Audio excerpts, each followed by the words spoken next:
prenons le cas maintenant où on prend la décision et on renonce et on délaisse. Yes.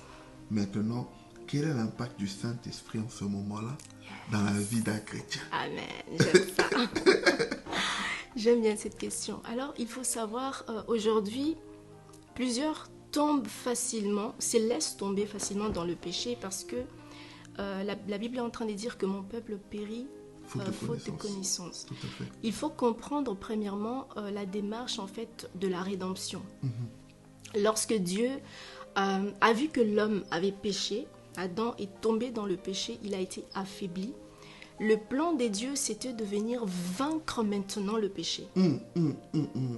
Alors, il devait venir vaincre le péché.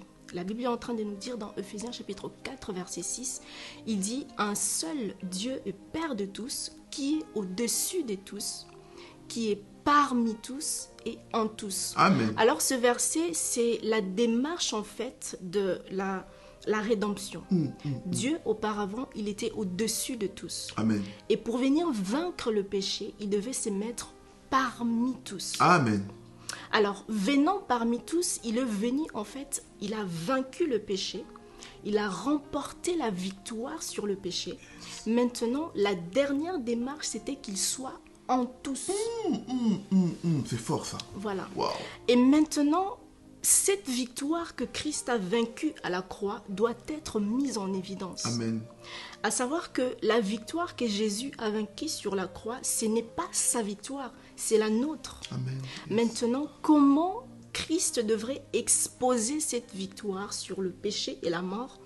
Il doit venir prendre la place dans l'homme, Amen. afin que l'homme ne pêche plus. Amen. La Bible est en train de nous dire dans 1 Jean chapitre 4, 4, il dit « Mais vous, petits enfants, vous êtes des dieux, vous les avez vaincus, parce que celui qui vit en vous est plus fort que celui qui vit son dans monde. » Alors, je dirais que l'impact du Saint-Esprit dans la vie d'un enfant des dieux, c'est avoir la victoire sur la mort. Amen. Donc, sur la mort et le péché. Amen. Alors, un enfant des dieux ou une personne qui a confessé le nom de Jésus étant Seigneur et Sauveur, qui a renoncé et délaissé, cette personne-là sera l'exposition de la victoire que Jésus a remportée sur la croix.